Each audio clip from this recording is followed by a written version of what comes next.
Some moments change everything. Not the big, dramatic ones you see in movies, but the quiet, ordinary moments when someone finally says enough. William Martinez had carried that resignation letter in his briefcase for 3 weeks, reading it over his morning coffee, and telling himself, maybe tomorrow.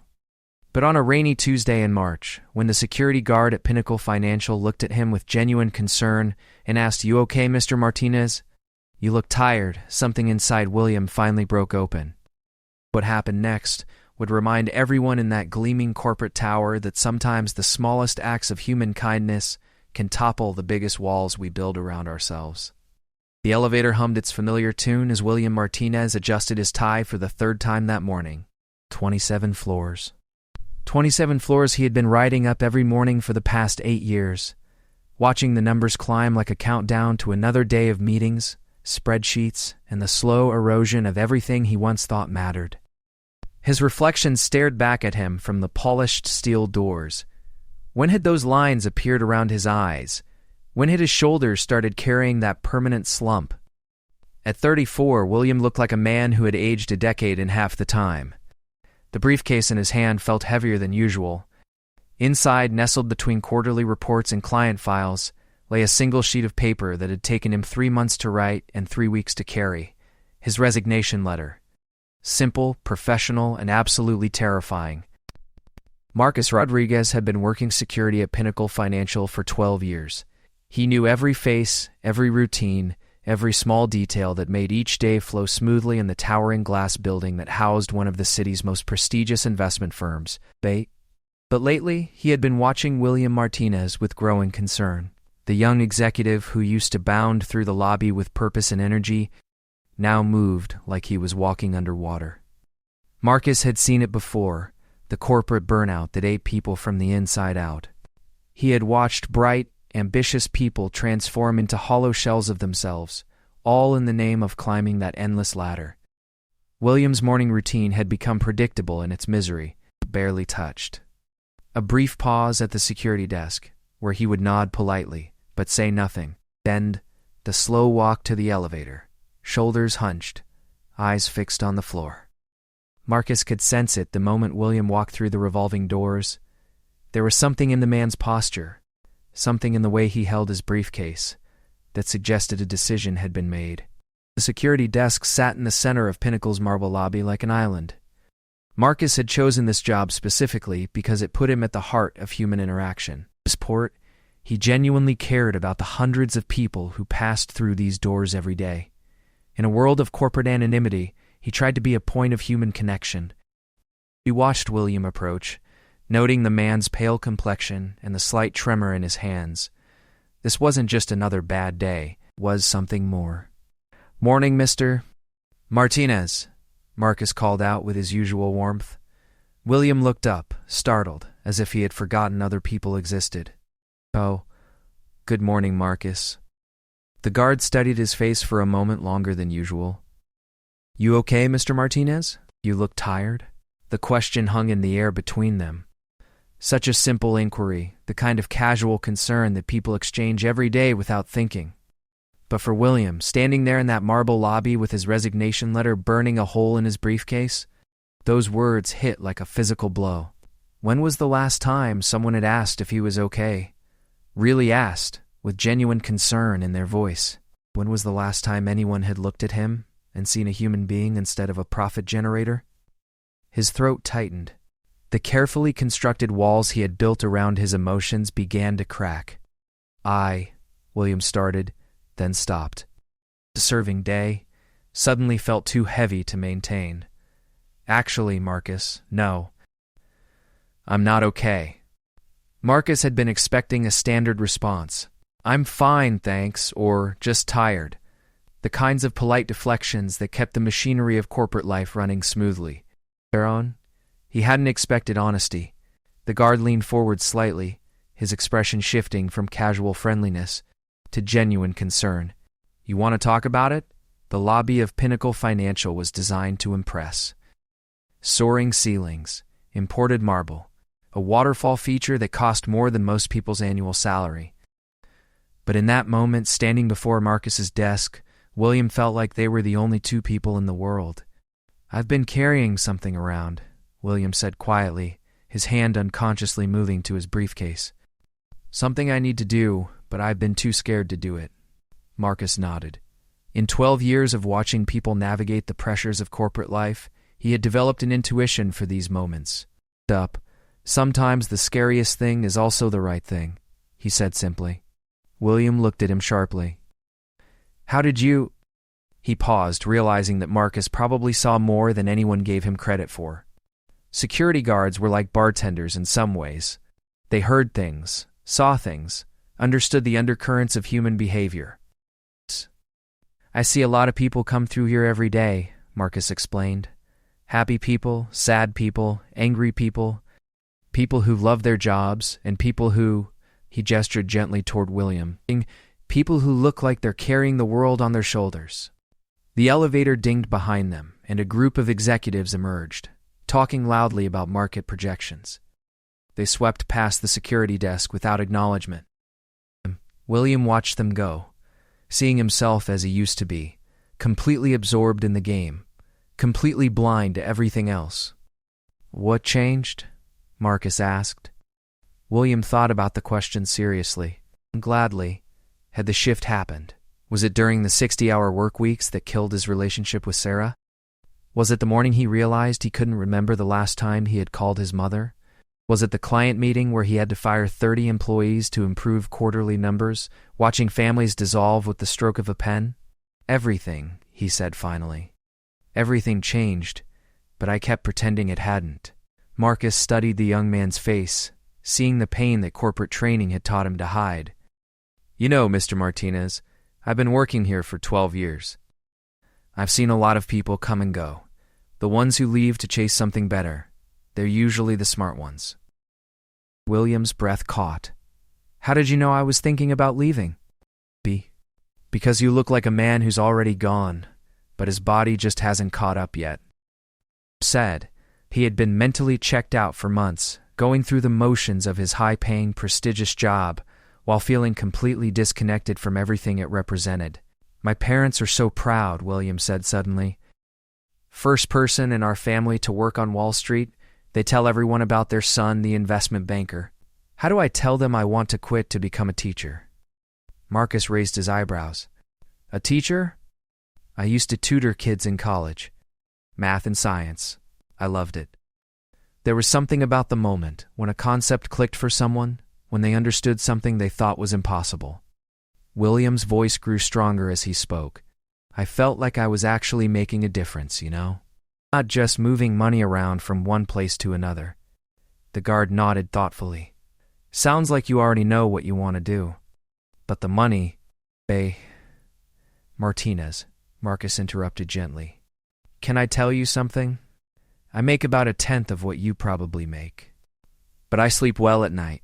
I like coming to work. I have time for my family. My kids actually know who I am. He leaned back in his chair. Money's important, but it's not everything. William felt something shifting inside him, like tectonic plates realigning after years of pressure. Here was a man who seemed genuinely content, who had found meaning in work that others might dismiss as just security. There was a dignity in Marcus's words, a wisdom that all of William's expensive education had somehow missed. And that letter no longer seemed like a confession of failure, but like a key to a door he had been afraid to open. You really think I should do it? William asked. Marcus smiled. I think you already have. You're just looking for permission to be honest about it. The lobby continued its morning rhythm around them. People hurried past, checking phones, clutching coffee cups, all absorbed in their own small dramas. But for William, time seemed suspended. He was having the most important conversation of his professional life with a security guard he had barely acknowledged for 8 years. What would you do? William asked. If you were me? Marcus considered the question seriously. Well, I'd probably stop torturing myself and do what my heart was telling me to do. But that's just me. He paused, then added with a grin, plus, teachers get summers off. That sounds pretty good to me. Despite everything, William laughed. It was the first genuine laugh he'd had in months, and it felt like breaking the surface of water after nearly drowning. You know what the crazy thing is? William said, his voice gaining strength. I'm more scared of staying than I am of leaving. How messed up is that? Not messed up at all, Marcus replied. That's called knowing yourself. Took you long enough, Otto? William looked around the lobby, really seeing it for the first time in months. The expensive marble, the designer furniture, the waterfall that served no purpose except to display wealth. How had he convinced himself that this was what success looked like? His phone buzzed with a text reminder about his 9 o'clock meeting, budget review with the senior partners. 3 hours of arguing about profit margins and cost-cutting measures. The thought of sitting in that conference room, pretending to care about numbers that meant nothing to him, made his stomach turn.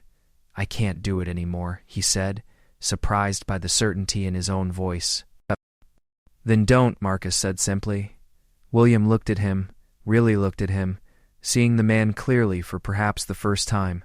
Marcus Rodriguez, security guard, philosopher, and possibly the wisest person in the entire building. Thank you, William said quietly. For what? For asking if I was okay. Bark. Marcus shrugged. That's what people do. Or what they should do, anyway. His name was written on the front in his own careful handwriting, but it was addressed to David Morrison, senior managing partner. Doubt was 3 paragraphs that had taken him 3 months to write. His resignation letter, effective in 2 weeks, with a brief explanation that he was pursuing opportunities in education. He looked at the envelope for a long moment, then back at Marcus. You sure about this? The guard asked gently. William thought about his apartment, expensive and empty. He thought about his bank account, impressive and meaningless. He thought about his parents who would be disappointed but would eventually understand. Donna. He thought about his ex-girlfriend Sarah, who had told him he was becoming someone she didn't recognize. Most importantly, he thought about the version of himself he had been before this job consumed him. Curious, passionate. Yeah, he said firmly. I'm sure. Knowing that once he got on, once he delivered that letter, there would be no going back. His life would change completely. But as he looked at Marcus, who was watching him with genuine pride and encouragement, William realized that his life had already changed. It had changed the moment someone cared enough to ask if he was okay. A moment. Wish me luck, William said, heading toward the elevator. You don't need luck, Marcus called after him. Be out of them. You got something better. You got courage. As the elevator doors closed and William began his ascent to the 27th floor, he felt something he hadn't experienced in years, excitement about his future. The resignation letter in his hand wasn't an ending, it was a beginning.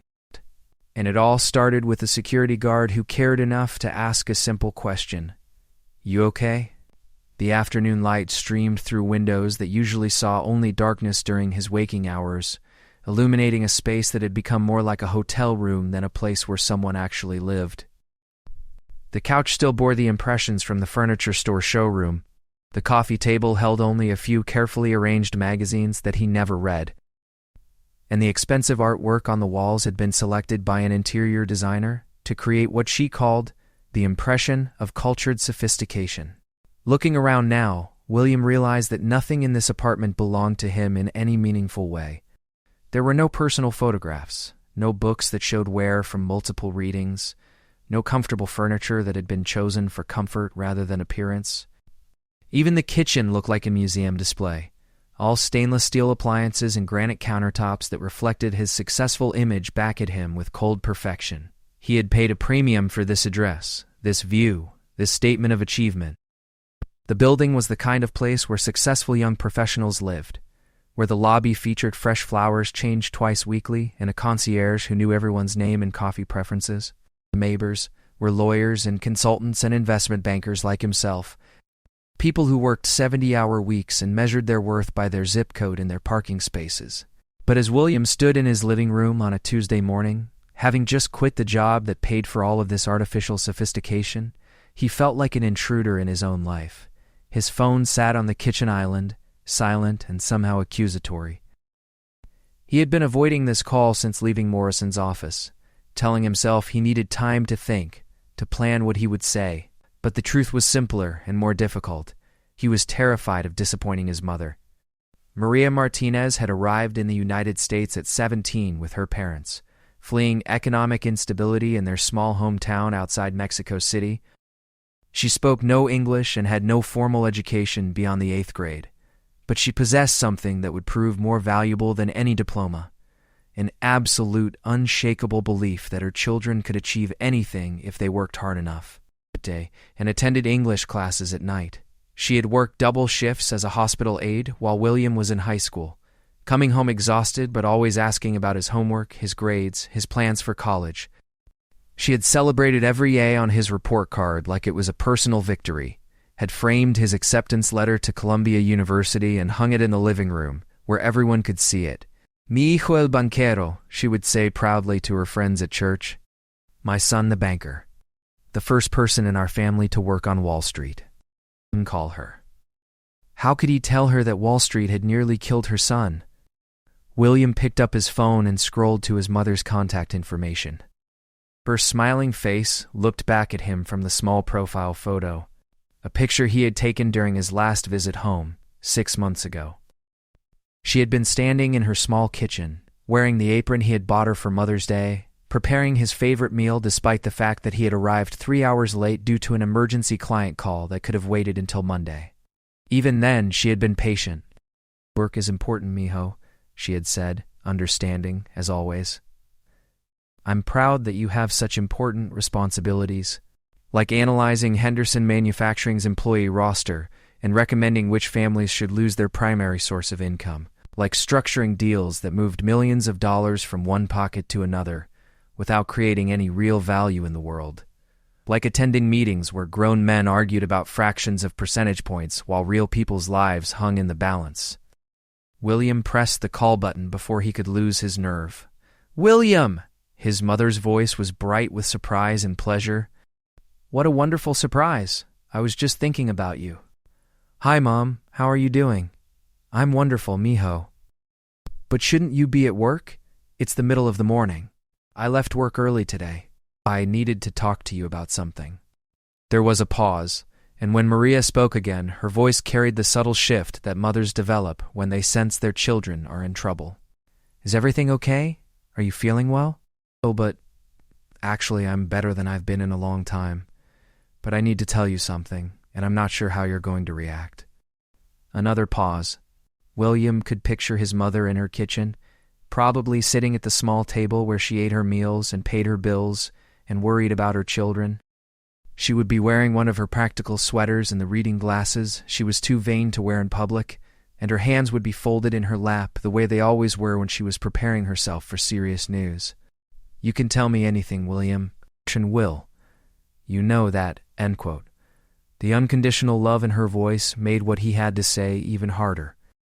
I gave my resignation to Mr. Morrison this morning. Fame. The silence that followed stretched so long that William began to worry the call had been dropped.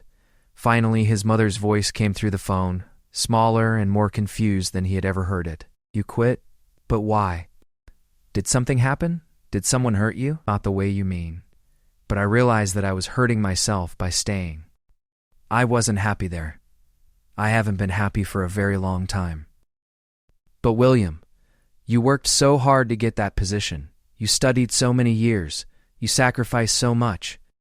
And the money? The money doesn't matter, Mom? The money doesn't matter? Maria's voice rose slightly, confusion giving way to something that might have been panic. Mijo, of course the money matters. Money is security. Money is freedom. Money means you don't have to worry the way I worried when you were growing up. William leaned against his kitchen counter, looking out at the city through windows that cost more per month than his mother's entire rent. I know you worried, Mom. I know you sacrificed everything so I could have opportunities you never had. But somewhere along the way I lost track of why those opportunities were supposed to matter. I don't understand, Maria said quietly. Did I do something wrong? Did I push you too hard? The question broke William's heart. Even now, faced with news that must have felt like a complete rejection of everything she had worked for, his mother's first instinct was to blame herself. You didn't do anything wrong, he said firmly. You were perfect. You gave me everything I needed to succeed. but I think maybe we had different definitions of success. Success is having a good job, a stable income, respect from your colleagues. Success is not having to worry about paying the bills or whether you can afford to see a doctor when you're sick. You're right, William agreed. That's one kind of success. But there's another kind too. Success is feeling like your work matters, like you're contributing something positive to the world. Success is being able to look at yourself in the mirror and like the person you see there. When she spoke again, her voice was careful, controlled. And you didn't feel that way at your job? I felt like I was becoming someone I didn't recognize, someone I didn't like very much. But what will you do now? That apartment you have, the car. I'll figure it out, Mom. I have some money saved, and I have a plan. I want to become a teacher. A teacher? The word came out like she had never heard it before. Yes. All but high school math, maybe science. I used to tutor students in college, remember? Well, I loved it. There was something about helping young people understand concepts they thought were impossible, about being part of their education. Teachers struggle to pay their bills. Teachers have to work second jobs just to survive. Some teachers do struggle financially, William admitted. But not all of them. And besides, there are more important things than money. And more important than money? His mother's voice had taken on a quality he had never heard before. A mixture of disbelief and something that might have been betrayal. William, do you know what it's like to choose between buying groceries and paying the electric bill? Do you know what it's like to lie awake at night wondering if your children will have the same opportunities as other children? The pain in her voice cut through William like a knife. He had never thought about it from her perspective, how his decision to abandon financial success might feel like a rejection of her sacrifices. I know you went without things so I could have more. I know you worked jobs you hated so I could have choices you never had. And I'm grateful for that, Mom. I'm grateful every day. Then how can you throw it all away? William closed his eyes, searching for words that could bridge the gap between his mother's experience and his own. How could he explain that the prison of financial success felt just as confining as the prison of poverty? How could he make her understand that comfort and happiness were not the same thing? I'm not throwing it away, he said finally. I'm using it. Everything you taught me about hard work and determination, everything you sacrificed to give me, I'm using all of that to choose a life that has meaning for me. Meaning doesn't put food on the table, mijo. Meaning doesn't pay for health insurance or save for retirement. But money without meaning is just survival. And I don't want to just survive anymore, Mom. I want to live. William could hear the sound of traffic from his mother's apartment, the distant noise of children playing in the courtyard outside her building. It was a different world from his sterile high-rise, a world where people knew their neighbors and children played outside and life happened at a human scale.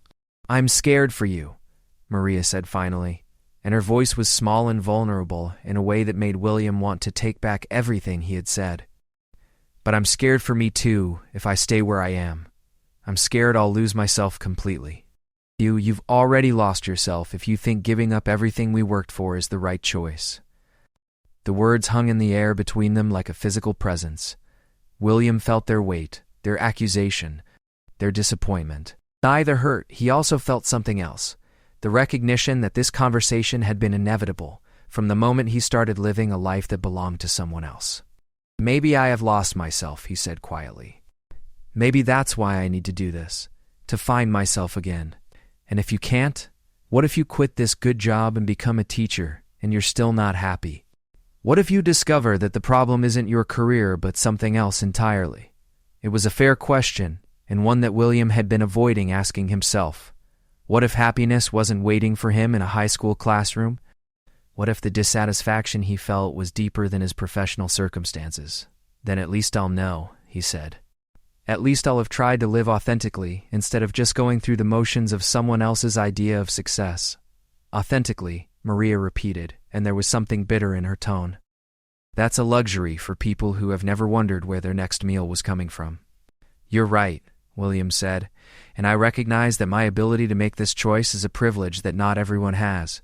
But isn't that exactly why I should make it? Because I can? Because you sacrificed so much to give me that privilege? His mother was quiet for so long that William began to worry she had hung up. When she finally spoke, her voice was tired in a way that had nothing to do with physical exhaustion. "I don't understand you anymore, William. I thought I was raising you to be grateful for opportunities, not to throw them away. You did raise me to be grateful, and I am grateful. I'm so grateful that I want to use the opportunities you gave me to do something that matters. More than security and success? Teaching matters to me more than pretending to be someone I'm not," William said, "and maybe someday I will have a family to provide for.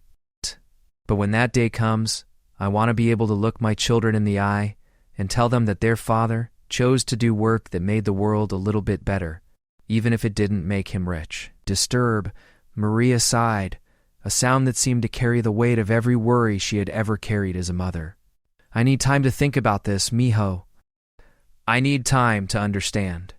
And I need you to know that this doesn't change how much I love you, or how grateful I am for everything you've done for me." "I love you too," she said quietly. "Out it in a fundamental." After they hung up, William sat in his expensive apartment and looked out at the city that had once seemed full of promise. The conversation had gone better than he had feared.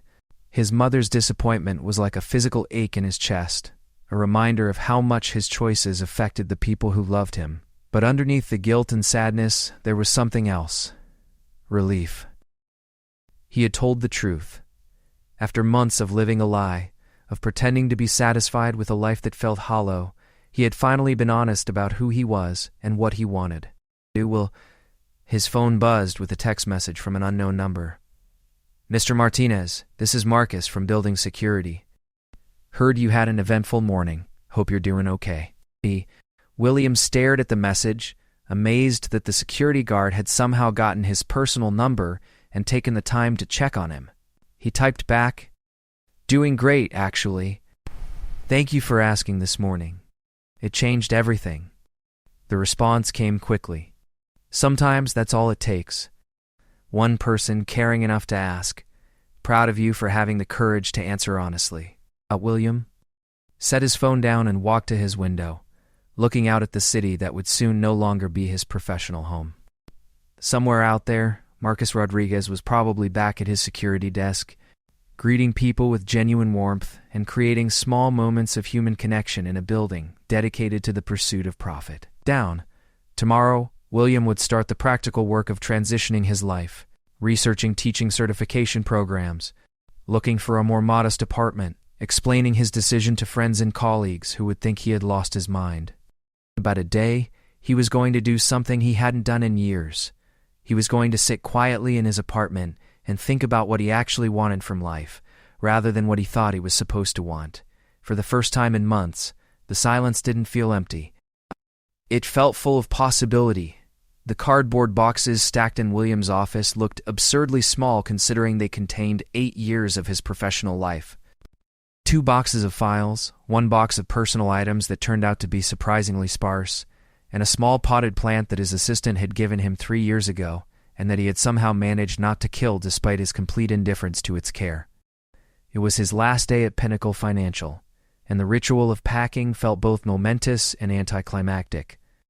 The quarterly reports and client presentations that had once seemed so critical now looked like artifacts from someone else's life. Project files that had kept him awake at night worrying about deadlines and profit margins were being transferred to other associates, who would stress over them with the same intensity he once had. Jennifer Walsh knocked on his open doorframe, holding a coffee cup and wearing the slightly bewildered expression that had become common among his colleagues over the past 2 weeks. Word of William's resignation had spread through the office like wildfire, creating ripples of confusion, speculation, and in some cases barely concealed envy. "So it's really happening," she said, gesturing toward the boxes. "You're actually leaving." "I'm actually leaving," William confirmed, wrapping his desk lamp in bubble wrap, with the careful attention of someone who had discovered that small rituals could carry enormous emotional weight. Imagined that, "Can I ask you something? Off the record?" "Sure. Are you having some kind of breakdown? Because if you are, there are resources available through the company's employee assistance program. Counseling, medication management, even short-term disability if you need time to get back on track." The question was asked with genuine concern, but it revealed something about the corporate mindset that William was only now beginning to understand fully. The idea that someone might voluntarily choose to leave success behind was so foreign to his colleagues that they could only interpret it as a sign of mental illness. "I'm not having a breakdown," William said gently. "If anything, I think I'm finally having a breakthrough. But you're throwing away everything you've worked for. Your salary, your benefits, your reputation. Don't you understand what you're giving up?" William sat down in his desk chair for what would probably be the last time, looking at Jennifer with something that might have been compassion. She was exactly where he had been 2 years ago, brilliant, ambitious, completely convinced that the ladder she was climbing led somewhere worth going. "What I don't think you understand is what I was losing by staying." Jennifer frowned, clearly struggling to process this perspective. "What were you losing?" "I was losing myself piece by piece, day by day, and I finally realized that no amount of money or status or professional respect is worth that price. You can have hobbies, relationships, personal interests. You don't have to blow up your entire career." William considered how to explain something that had taken him months to understand. For some people, maybe that works. But for me, spending 40, 50, 60 hours a week doing something that felt meaningless was poisoning everything else in my life. I couldn't compartmentalize it anymore. How are you going to do? How are you going to survive? I'm going to teach. High school math, probably. I'm enrolled in a certification program that starts next month, and I've already had some preliminary conversations with a few schools in the area. Jennifer's expression suggested that William might as well have told her he was planning to join a circus. "But the pay will be about a quarter of what I was making here," William finished. "I know. I've done the math. I'll have to move to a smaller apartment, drive an older car, probably eat out less, and shop more carefully. But I'll also sleep better at night." "And sleep better at night?" Jennifer repeated skeptically. "That's worth giving up financial security?" "Yes." William pulled open his desk drawer to retrieve the last of his personal items. "Jennifer, can I ask you something? Sometimes, when was the last time you felt genuinely excited about coming to work? Not just satisfied with your performance or pleased about a promotion, but actually excited about the work itself?" William could see her thinking, searching her memory for a moment of authentic enthusiasm about her daily tasks. "That's not really the point," she said finally. "Work isn't supposed to make you excited. It's supposed to provide stability and opportunities for advancement. Something we endure, rather than something we enjoy. It's just how the world works. Is it, or is it just how we've convinced ourselves the world has to work?" Before Jennifer could respond, there was another knock on the door. Dumbin and dead, David Morrison, looking every inch the senior partner in his perfectly tailored suit and expensive watch. His expression was carefully neutral, but William could see the disappointment and confusion that had been evident in every interaction they'd had since William had submitted his resignation. "Jennifer, could I have a moment alone with William?" "Of course, Mr. Morrison." Jennifer gathered her coffee cup and headed for the door, pausing to look back at William. "Good luck with everything," she said, and there was a note of genuine sympathy in her voice, as if she were wishing someone well who was battling a terminal illness. Morrison closed the door and took the chair that Jennifer had vacated. For a moment, they sat in silence, surrounded by the boxes that represented the dismantling of William's corporate identity. "I've been hoping you'd come to your senses," Morrison said finally. "I kept thinking that you'd realize what you were giving up and ask to withdraw your resignation." "I've realized exactly what I'm giving up," William replied, "and I've realized exactly what I'm gaining." I don't understand you, William. I really don't.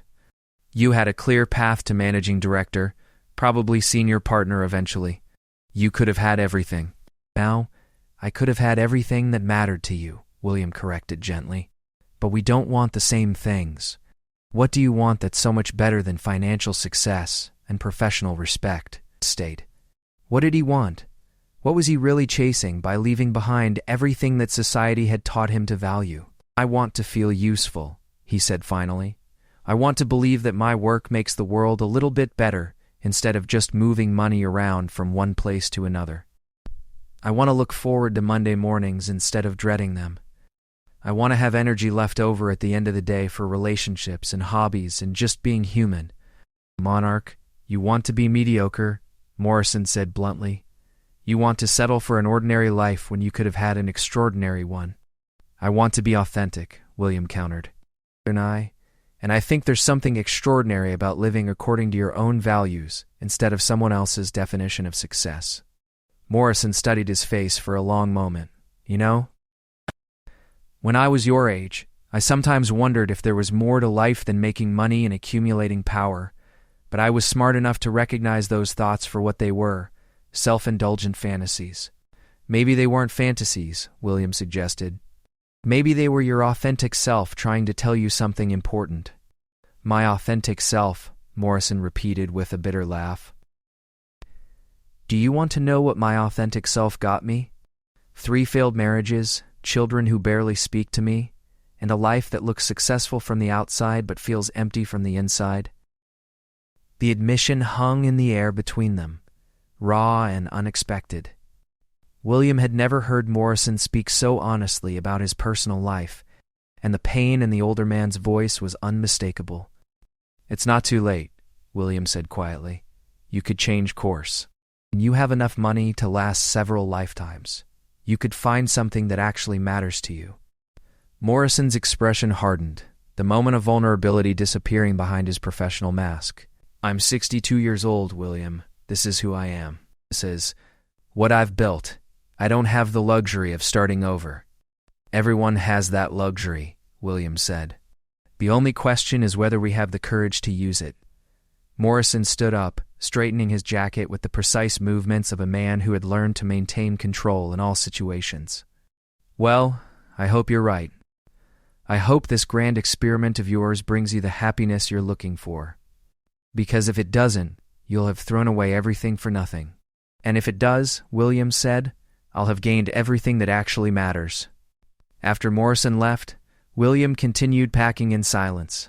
The afternoon sun streamed through his office windows, illuminating the dust particles that danced in the air like tiny celebrations. In a few hours, someone else would occupy this space, would sit at this desk and stress over profit margins and client presentations and quarterly projections. His computer chimed with an email notification. Sarah's name appeared in his inbox, and William felt his heart skip slightly. They hadn't spoken since the day she moved out, though he had been tempted to call her several times over the past 2 weeks. The email was brief. Heard through mutual friends that you left Pinnacle. Hope you're okay. Would love to catch up sometime if you're interested. William stared at the message for a long time, remembering their last conversation, the sadness in her eyes as she told him she felt like she was dating a ghost. Maybe she had been right. Maybe the William Martinez who had prioritized work over everything else had been more ghost than man. But the William Martinez who was packing these boxes, who had chosen authenticity over security, who had finally found the courage to admit what he actually wanted from life. He typed back, I'm better than okay. I'm finally awake. Would love to see you soon. As he sealed the last box with tape, William's phone buzzed with a text from an unfamiliar number. Mr. Martinez, this is Principal Rodriguez from Lincoln High School. We spoke last week about potential teaching opportunities. I'd like to set up a time to meet in person if you're still interested. We have an opening in our math department that I think might be perfect for you. William smiled as he read the message. Principal Rodriguez, no relation to Marcus, the security guard who had started this entire chain of events, but perhaps connected by the same impulse to care about people as individuals rather than just functions in a system. He typed back, very interested. How about tomorrow afternoon? The response came quickly. Perfect. Looking forward to meeting the investment banker who wants to teach algebra? The investment banker who wants to teach algebra. It sounded like the setup to a joke, but to William it sounded like the beginning of a story he actually wanted to live. He took one last look around his office, memorizing the view from the windows, the expensive furniture, the subtle markers of professional success that had once meant everything to him. Then he picked up his boxes and headed for the elevator, ready to descend from the 27th floor and step into a life that belonged entirely to him.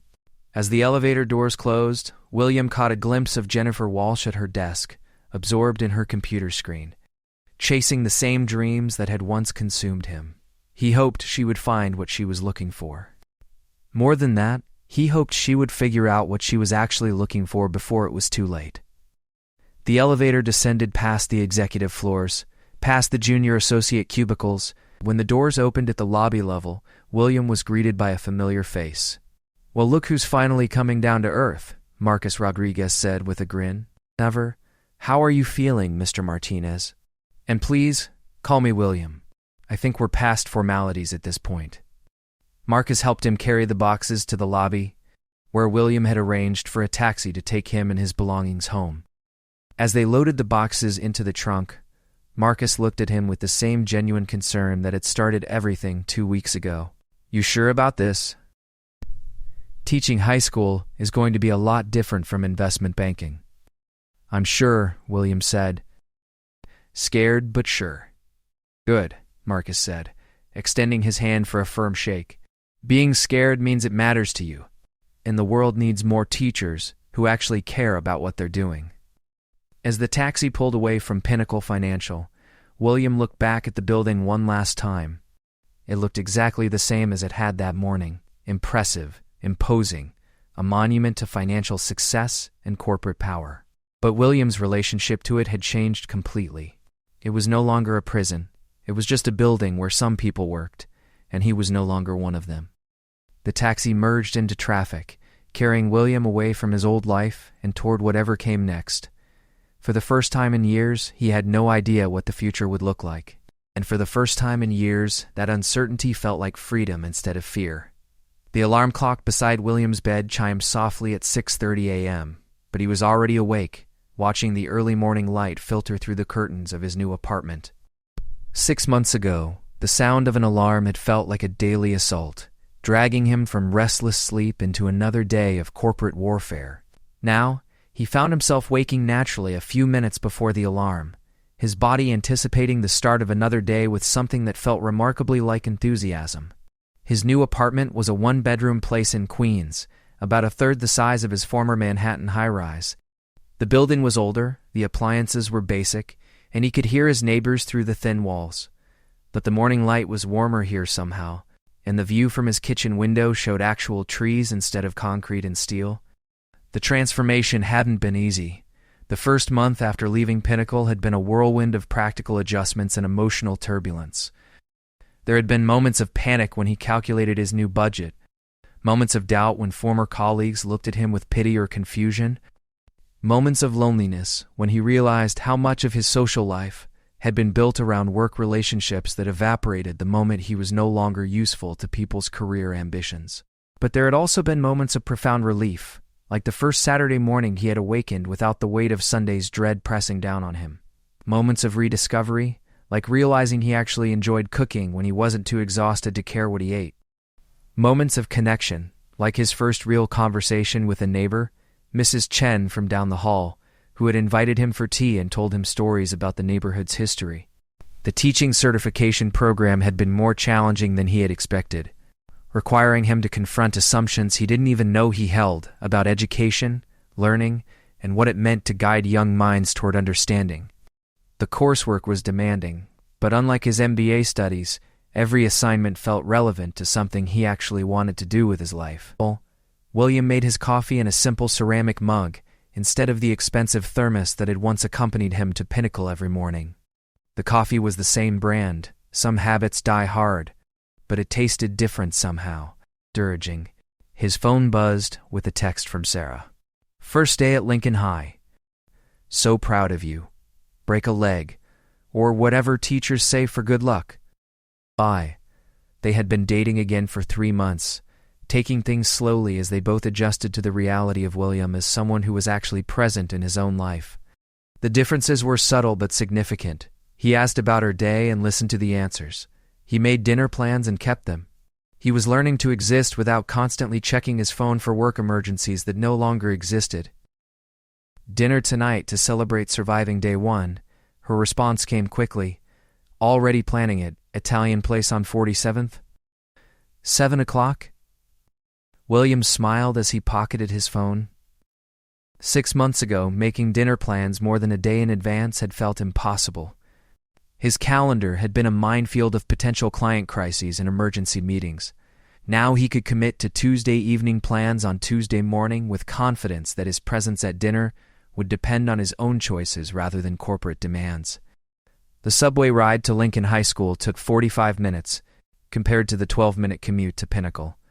But William found himself looking forward to the journey instead of enduring it. The subway car was filled with people heading to jobs that varied wildly in prestige and pay: hospital workers, construction crews, shop clerks, other teachers. There was something democratic about the shared experience of morning commutes that felt more honest than the isolation of taxi rides through Manhattan's financial district. No, Lincoln High School occupied a brick building that had been educating teenagers for nearly 70 years. The architecture was functional rather than impressive, and the hallways showed the wear patterns of thousands of students who had passed through over the decades. But there was life here, in a way that Pinnacle's sterile perfection had never achieved. Student artwork covered bulletin boards, handmade posters announced upcoming events, and the energy was chaotic but fundamentally hopeful. Principal Rodriguez had been as good as her word about the math position. The department was underfunded and understaffed, but the other teachers had welcomed William with a mixture of curiosity and cautious optimism. They were used to idealistic newcomers who burned out within 2 years, but they were also desperate enough for help to hope that this particular career changer might stick around. "So you're the former investment banker," said Janet Morrison, no relation to David Morrison from Pinnacle, as she helped William set up his classroom. Janet had been teaching mathematics for 15 years and had the weathered competence of someone who had learned to accomplish miracles with inadequate resources. "What made you give up all that money to deal with teenagers who think algebra was invented to torture them?" William looked around his new classroom, 35 desks arranged in neat rows, a whiteboard that had seen better days, and windows that looked out onto a small courtyard where students gathered during lunch.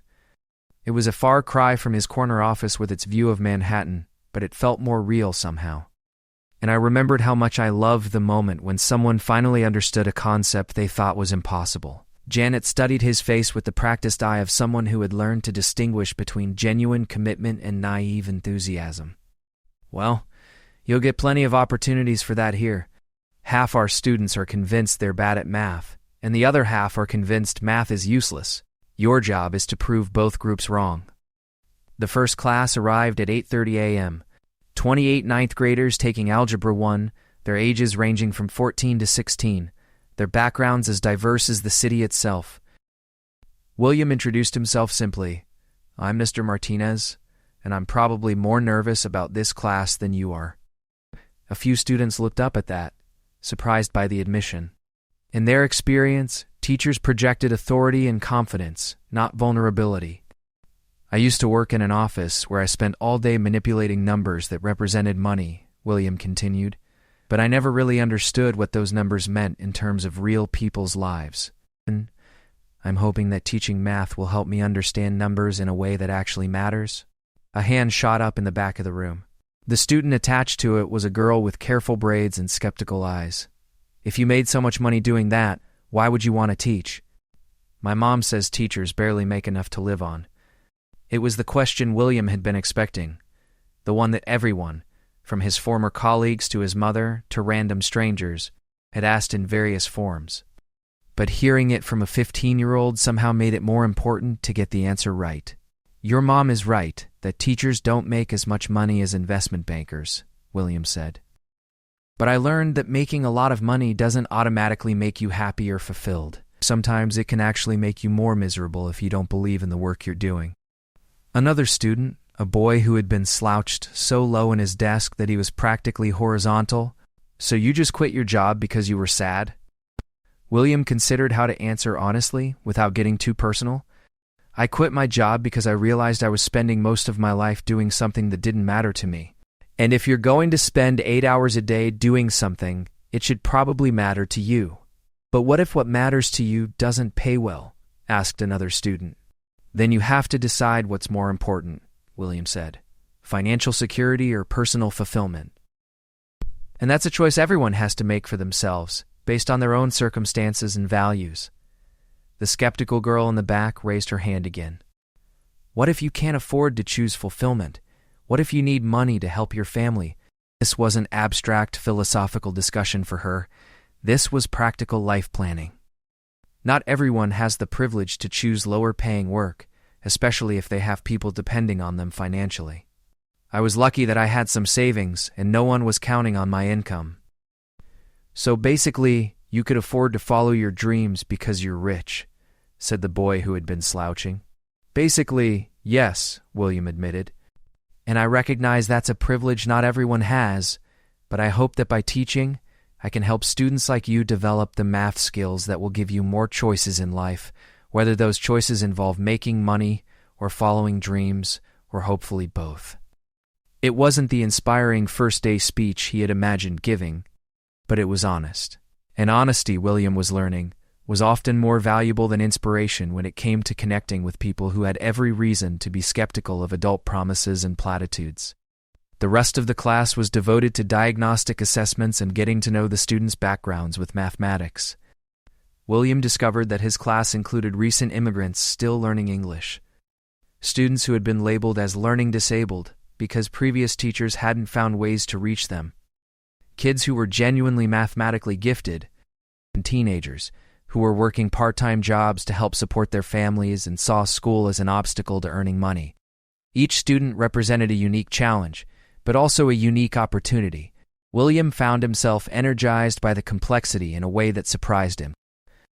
At Pinnacle, complexity had usually meant problems to be solved efficiently. Here, complexity meant human beings to be understood individually. During lunch, William walked through the cafeteria and observed the social dynamics that would shape his students' educational experience. The hierarchies were different from corporate hierarchies, but no less real. But there was also something that had been missing from his corporate environment: the possibility of genuine transformation. A 15-year-old who struggled with basic algebra might discover a passion for mathematics that would change the trajectory of their entire life. A student who had been convinced they were bad at school might experience the confidence that came from finally understanding something difficult. Young people who had been taught that success meant conforming to narrow definitions might learn that intelligence came in many forms and that their unique perspectives had value. The afternoon classes brought different energy but similar challenges. By the end of the day, William was exhausted in a way that felt completely different from his corporate fatigue. Instead of the drained emptiness that had characterized his evenings at Pinnacle, he felt energized by the mental stimulation of trying to understand 35 different minds and find ways to reach each one. Mr. Martinez? Yes, my mom works 2 jobs to pay the rent. She always tells me to focus on classes that'll help me get a good job later. Is math really going to help with that, or are you just trying to make us feel better about learning something useless? William looked at her serious expression and realized this conversation would determine whether he gained or lost one of his most important students. What's your name? Angela. Math isn't just about numbers. It's about problem solving, logical thinking, and being able to analyze information critically. Those skills are valuable in almost every career that pays well enough to support a family. Like what careers? Computer programming, engineering, medical technology, business analysis, accounting, science research, teaching itself. But also things you might not expect. Graphic design involves geometry, music production involves understanding mathematical relationships. Even running a small business requires understanding budgets and profit margins. You really think learning algebra will help me get a good job? I think learning to think mathematically will give you tools you'll use for the rest of your life, William said. Whether you end up using algebra specifically or just the problem-solving skills you develop by learning it, and then headed toward the door. As she reached the threshold, she turned back. Mr. Martinez? I hope you're right about choosing what matters to you. Because my mom chose to work 2 jobs she hates so I could have choices she never had. If math helps me get a job I actually like that also pays well, then maybe both of you made good choices. After Angela left, William sat alone in his classroom for a few minutes, processing the weight of responsibility he had just fully understood. He wasn't just teaching algebra. He was potentially shaping the economic futures of young people whose families were counting on education to break cycles of financial struggle. It was a far more complex moral landscape than he had navigated at Pinnacle, where the stakes had been measured in percentages of profit margins. Here, the stakes were measured in human lives and generational change. His phone buzzed with a text from Marcus Rodriguez. Heard through the grapevine that today was your first day teaching. How did it go? William smiled as he typed back. Terrifying and exhausting, and the best first day of work I've ever had. That's what caring about your job feels like, came the reply. Congratulations on finding your calling. As William packed his bag to leave, he reflected on the distance he had traveled from that morning 6 months ago, when Marcus had asked if he was okay. The question had seemed simple then, but it had opened a door to self-examination. He was okay now. More than okay. He was fully awake to his own life, fully present in his own choices. The salary was smaller, the apartment was smaller, the status was smaller, but somehow his life felt bigger.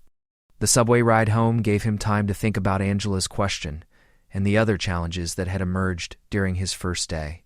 Teaching was going to require everything he had learned about analysis and problem solving, but it would also require emotional intelligence, patience, and creativity in ways that his corporate training hadn't prepared him for.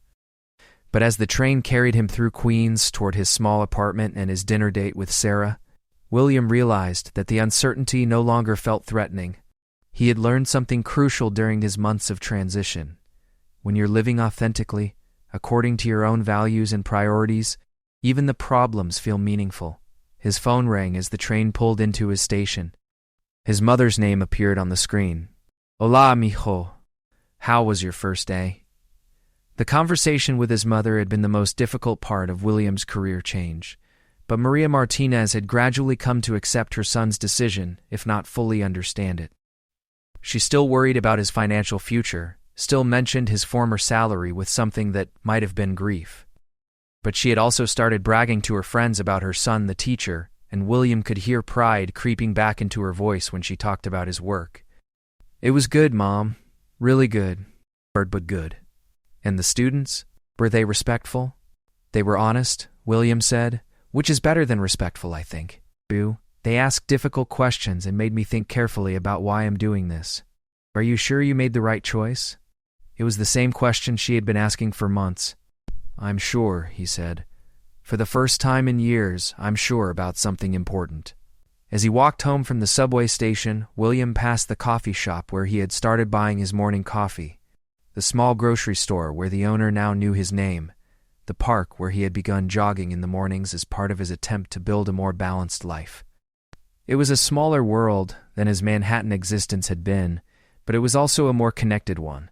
He knew his neighbors, recognized faces on his commute, had begun to feel like part of a community.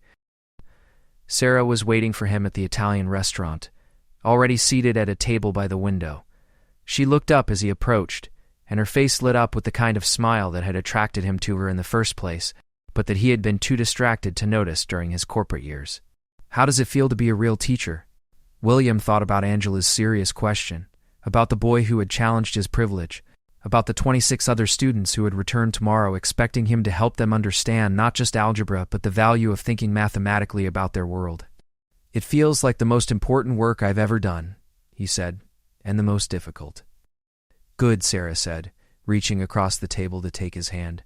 That means you're doing it right.